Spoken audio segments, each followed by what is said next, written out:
we've made a big pot of fresh pasta. Put your fresh pasta in there, and then what we want to do is obviously that's going to drop the boiling point, particularly if it's just come out of the fridge. So then what we can do, we can give it a power boost, and again draws power and from the other zones and raises the temperature. But what I'll do is I'll show you how responsive it is. So for instance, we'll just bring this up to a raging boil, give that a power boost. And then I'll just turn the hob off. It's as quick as that. And you've got about 18 different temperature points that you can go to. So it's very good, very effective. So temperature-wise, you can go from melting chocolate without a bain-marie to searing a well-done steak. So nice balance. No problem. That's all right. So the point of twist. What I wanted to do, I find, with induction hobs, the technology might be similar, but have a play around and kind of work out what feels best for you, whether it's kind of a slider control or a push button. My personal preference is I love the pull and twist. So you need some Neff, because what you do, really simple, you just activate a zone, so I just point and then I twist.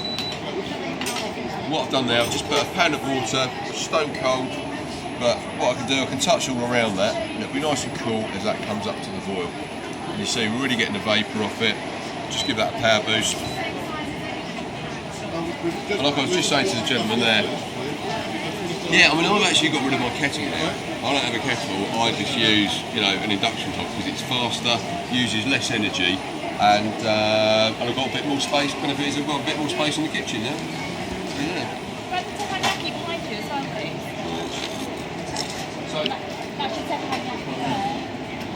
So, for instance, if I was cooking some sporks, what I would do is to operate that as one zone. So I could either use that as two smaller zones, but the advantage with flex is what I can do.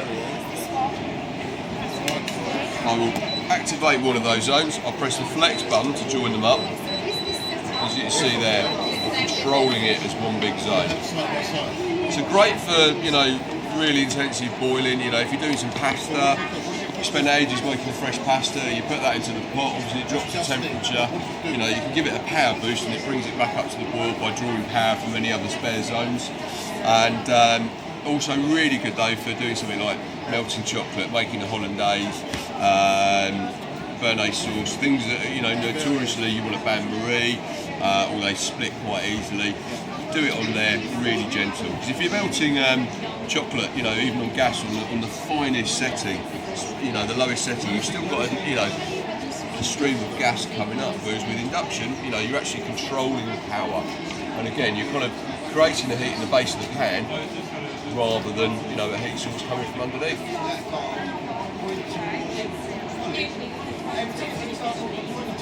Yeah, no worries. Absolutely, yeah. My kids just like doing that all the time, so yeah. And I know what you're going to ask, what happens when you lose it? It's always in the toy box. Always.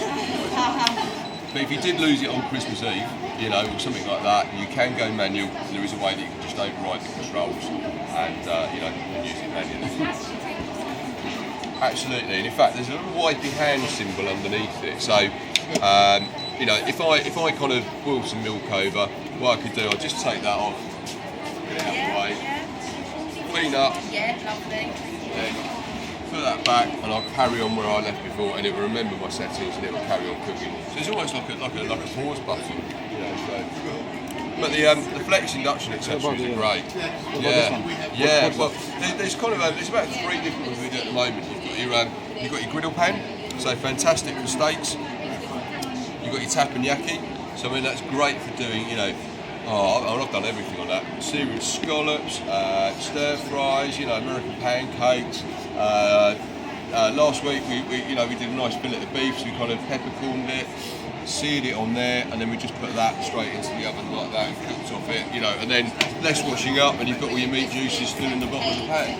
There's also a really nice, like a roasting pan that size, and start your casserole off in there, and then move it over to the oven. Again, you're getting the benefits of using less energy and you know, obviously less washing up as well. Normal induction, yes. Yeah. As long as it's a Ferris base, as long as you've got iron, absolutely, yeah.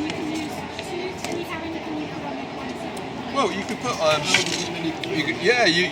you could put, you know, 3 saucepans on there. The important thing to remember is you need to, if you consider that a zone, you need to cover 59.8% of it, 60% of it, and the reason why is if I had, you know, an iron spoon and I left it on the side like that, that would then start to superheat, you know, and it's no fun when you pick up a 700-degree spoon, you know, even when you're, you know, when you're cooking. So that way then, as a safety feature, you need to cover 60% of it, you know, just to stop accidents. So yeah, you know, £3 will work fine on there, £2 there, or you know, one of the flex accessories.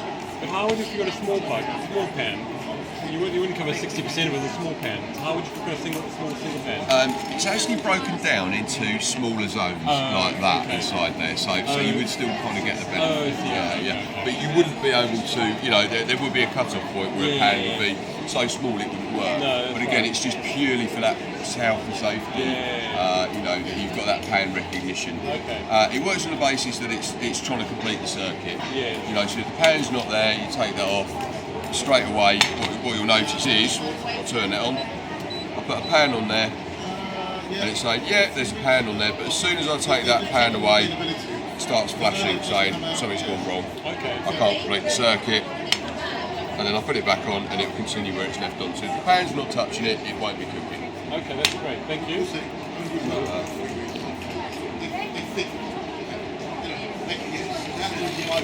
Fast becoming